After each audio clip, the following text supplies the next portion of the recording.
Founded in 1999, Ripple Guide Service strives to make your day on the water as enjoyable as possible. Our guides go the extra mile to make sure your needs are met. With a day on the river with Ripple Guide Service, novice and expert alike have the opportunity to experience the rivers that we call home, and we pride ourselves in teaching all aspects of fly fishing. Whether you want to catch a trophy fish or just spend a relaxing day on the water, our guides' knowledge of northern Indiana and southern Michigan rivers give you the fishing opportunity of a lifetime. With the waters we guide, there isn't a season that goes by that we can't give you the most memorable fishing experience of your life. Welcome to our DVD video brochure, a year-round Ripple Roundup. We as fishermen love the solitude and the adventure that our sport brings. Unfortunately, many fly fishermen think they have to go west to the fabled rivers of Montana, such as the Bighorn, the Missouri, or even the Yellowstone River. We at Ripple Guide Service have spent many years on those rivers, but we're also fortunate to know that the St. Joseph River in Indiana and Michigan, the Muskegon River located in Michigan, the Yellow River in Indiana, or the Dowagiac Creek and Dowagiac Rivers located in Michigan can provide us with great opportunities. We pride ourselves in putting our clients onto Steelhead on the St. Joe, Muskegon, and Dowagiac Rivers, along with king and coho salmon on the St. Joe, Muskegon, and Dowagiac Rivers, brown trout just about anywhere they swim in southern Michigan and northern Indiana, smallmouth bass on the Yellow and St. Joe Rivers, pike on the Yellow, great pike fishery the Yellow is, and we always find gar on our smallmouth trips in the St. Joe during the heat of the summer. The Ripple Guide Service guides start each year winter steelheading on the St. Joe and Dowagiac Rivers. Fishing the deep runs and the outside bends of these rivers can be very productive in December, January, and February. Large, aggressive steelhead are still active even though the water temperature is near freezing. Fishing egg flies such as Bear Andrews, Estaz egg can be very productive, as are on the really sunny, warmer days these small black stones. We get great hatches of small stones during the winter. One of the aspects you have to remind yourself about winter steelheading is that you're not insulated like these critters. Dress for success. Even on the coldest of days during the winter, an angler can stay warm if he's dressed for it. With today's fabrics, there's no reason to be cold. On the other hand, during the winter we run specials during the warmest part of the day, which typically is the most productive. Check our website for details. As the warm winds of spring move in, we begin to think about our spring steelhead spawning season. These big brutes have been in sometime since May, June. All of the fish that have come in throughout the last year are in the river, and they're active and they're spawning. Big fish like this are common every day. Some of our most productive flies for spring steelhead are this chartreuse headbanger, this big white bunny leech, which is a blast of swing to big aggressive males in the St. Joe, and then the Great Lakes heck sparrow from Spirit River, which is always a winner. During the spring, we do a lot of sight fishing to spawning fish. If you look in this video, the black shadows that seem to be moving are moving because they're steelhead. Probably 4 or 5 on this bed here. We also fish back behind the beds also for active fish, especially the aggressive males that are duking it out for the right at the female. The techniques that we use, 2 different ones typically in the St. Joe. One is dead drifting nymphs and eggs like this. The other could be swinging spay flies on spay rods in the deeper runs. When hooked, these fish are absolutely awesome. I mean, if you've never hooked a steelhead, they're just great fish. And we land a few as well. Here's a nice buck from this last spring on the St. Joe. Here we are fishing a little deeper run, right in the middle of the river, a little deeper slot last spring. And we hook a really nice fish here. This is a 35-inch male that's actually up for the 2011 Indiana Steelhead Fish of the Year. What an awesome fish, and a great opportunity for me to be a part of that fish. During the spring, is by far we hook more fish than any other time of the year. The fish are still aggressive, and we've got so many fish in the river. Doubles like these are commonplace every spring. Big fish, lots of fish, and whether you're a seasoned veteran or a young man that's just starting the sport, it's a great time of the year to get out and hook your first steelhead or your 1,000th and first steelhead. We're very fortunate to have many small trout streams in northern Indiana and southern Michigan. These small streams are home to resident brown trout, as well as prolific hatches at certain times of the year. These small streams are for the most part open and make for easy casting. and very, very wadeable, although we do use a boat on some of them. Our hatch season typically starts in mid-March when the early black stonefly comes off and our Irish rover shines. This fly is a pattern that has taken numerous fish for us over the past 2 seasons and is an absolute winner. One of the best hatches we have is the brown drake, which comes off in huge numbers in May and June. Here's a video from last spring during the black stonefly hatch. Watch how many fish are on these bugs and watch how many bugs are on the water. This is March 15th. If you can time this hatch right and you can get over here for a half a day even during the heat of the day, you can have some unbelievable numbers of fish up on dries. If you ask me, it's not a bad way to spend St. Patrick's Day. Once the water temps start to warm up in April, the streamer fishing can be absolutely fantastic on these small streams or the Muskegon. Fishing baby brown trout patterns like this on sink tips or this woolly sculpin can lead to some very big fish. Another great pattern is an olive sex dungeon by Kelly Gallup. Kelly always has some fun names for his flies. The technique we use, whether it's on the Muskegon or some of these small streams, are fishing out of a boat with a big heavy sink tip and then stripping the fly back to us. And this technique is deadly on big trout and provides us with some of our biggest trout of the year every year. Probably my favorite season anymore is smallmouth season on the St. Joe and Yellow Rivers. These fish are feisty, eager to take a fly, and fight like nothing else for their size. On the St. Joe or the Yellow, our typical technique is casting towards the bank with crayfish imitations and stripping very slowly back towards the boat. We do a lot of wading on the Yellow, but the technique is typically the same. Flies that we're using are pretty much all crayfish imitations, like this olive leaper lizard. We also use that in tan, or a brown smallmouth candy, which is one of our most productive. August brings our Ephron hatch on the St. Joe and the Yellow, and as you can see from this picture, it's prolific. At that time of the year, the fish are on white, whether it's popper or traditional mayfly, they're not picky. Smallmouth season on these two rivers is a great time to get a young person out, whether it's a beginner or an expert.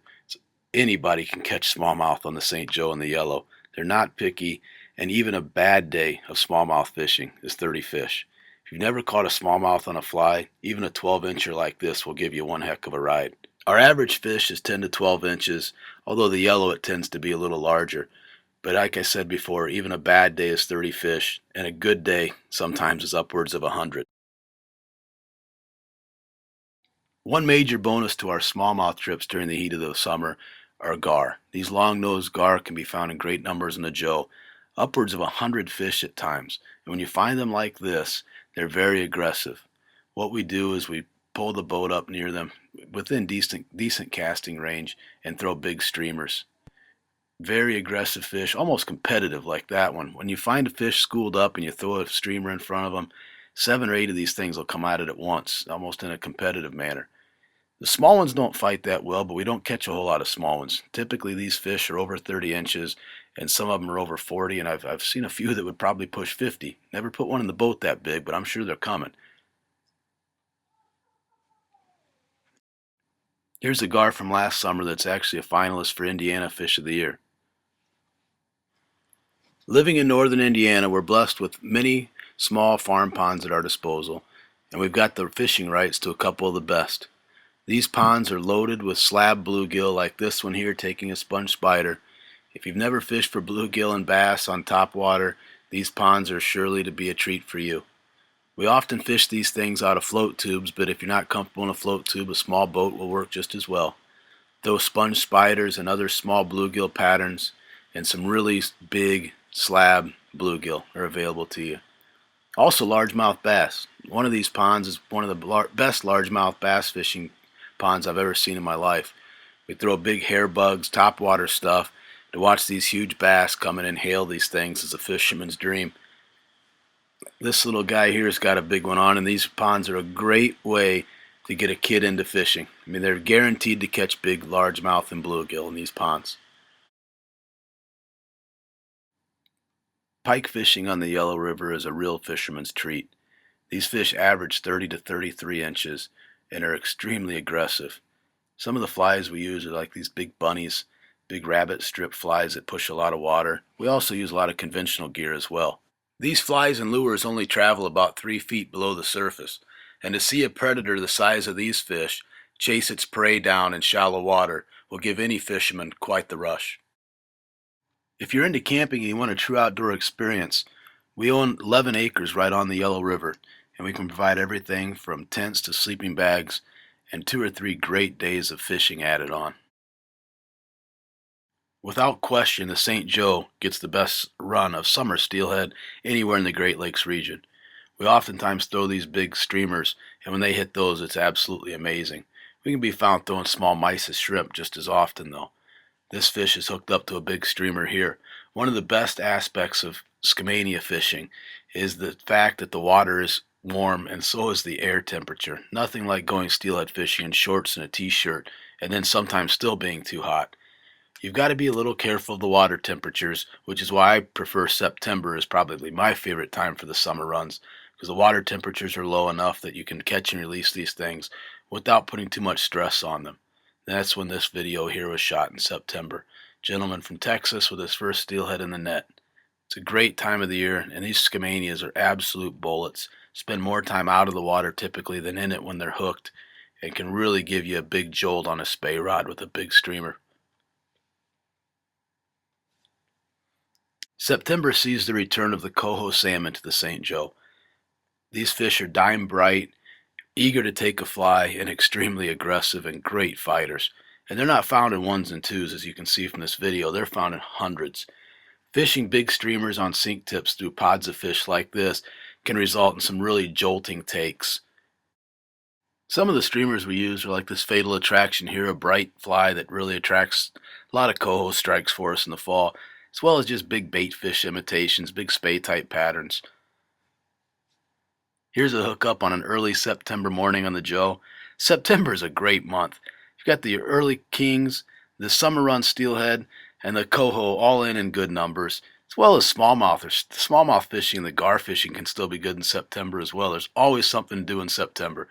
When these things are hooked, these coho, they're ready to go back to the lake or jump out of the river at least. Great fish, great fish. Here's a beautiful one from last fall. King salmon, the true kings of fall. The St. Joe gets a decent run of king salmon, but to be honest, the Muskegon is hands down my best river for kings. Month of October is spent on the Muskegon chasing these big fish, and a lot like our spring steelhead season, it's a lot of sight fishing, as you can see from this video. We find spawning fish or holding fish, and we throw nymphs and eggs and streamers to them. You can see by this video, you're not talking about 1 and 2 fish that you're chasing. You're talking about pods of 15 to 20 at times, and we hardly ever cast unless we see at least 6. King salmon are by far the largest fish that we fish for all year. Their average weight is 12 to 18 pounds, and they're absolute pure muscle. When hooked, these things fight like no other fish. I often say it's like hooking onto a Mack truck, because it is.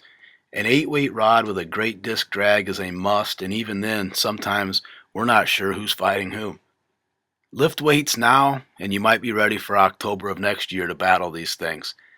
The best thing about king salmon is that it's easy fishing, and the fish are plentiful. Even a beginner can enjoy October on the Muskegon. The fish are plentiful, the weather's decent, and the fight isn't a struggle, but a world-class battle for sure. One of the greatest aspects of the Muskegon River salmon trips in October is that it's a visual delight. There are few things better than looking into the gin-clear waters of the mighty Moe to see 20-pound fish swimming 15 feet off of your rod tip. This is a sight that will not soon be forgotten by any angler. Some of the flies you'll want to definitely have in your box in October for king salmon are purple and black egg-sucking leeches, caddis larvae in size 6 or 8, and also have plenty of egg flies. Whether they're kings you're looking for or the trout sitting back behind the beds, these glue eggs will really catch them. Kings offer you a great wading opportunity as well as fishing from the boat for really large fish like this 40-incher from the Muskegon or this 19-pounder that this young lady landed on the St. Joe. And then there's this 41-inch Michigan Master Angler Award winner from the Muskegon. October is also a great month to go chase lake run brown trout that come in out of the lake. Big fish, big browns, probably your brown of a lifetime is available in October. If I was told I could only fish steelhead one season a year, I would definitely pick the fall. As the cold air of November and late October starts to move into the Great Lakes, these bright silver chrome fish from the lake come into the river system and absolutely kick our butts. Fishing deep runs like this one or outside bends like this one can result in some great fishing days with big streamers on sink tips and spey rods. Some of the patterns we use, whether it's on spey rods or single-handed rods, are these Prestonian spey streamers, this big pink woolly mammoth, egg flies, traditional small eggs. These fish are really chasing around the salmon, looking for eggs falling off the beds. And then more traditional trout nymphs, really. Prince nymphs, also hex nymphs and caddis. Fall steelheading is a fisherman's dream. If you like big, powerful fish that rip the rod out of your hand on a take, this is the season for you. And whether you fish a single-handed rod with nymphs and indicators or a big spey rod with big streamers, it's an absolute great time of the year to be on the river. The guides at Ripple Guide Service take the word service seriously. We try to make sure that your time on the water is enjoyable and unforgettable, and that you have been taught something, not just gone fishing.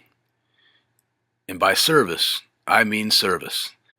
Whether you're a beginner or a seasoned veteran, the instruction of a guide is immeasurable. It can make the difference between spending hours on the stream fishing and hours on the stream catching. Our guides have specially designed boats for the water that we fish, and if you don't have the proper equipment, we can provide that too, right down to the flies. And I can guarantee you our guides will never quit before you do. Did I mention lunch? You've probably never had a shore lunch like the way our guides do it, grilled fresh along the river while you're fishing. Taking the future generations of our sport out on the river is something we at Ripple Guide Service pride ourselves in. There's nothing better than watching a young child enjoy themselves on the water and learn the traditions and the technique of our sport. Without these future generations, our sport will cease to exist. And that is something that we fight very hard at Ripple Guide Service to stop. At the end of the day, we have 4 goals for you. Number 1, you've had some fun while you've been out on the water with us. Number 2, you've learned something in that process. And number 3, hopefully you've caught some fish as well. The 4th goal is that we've made the most memorable fishing day of your life. Please remember that Ripple Guide Service is proud to preserve our fisheries through the practice of catch and release, and no fish will be harvested during your trip.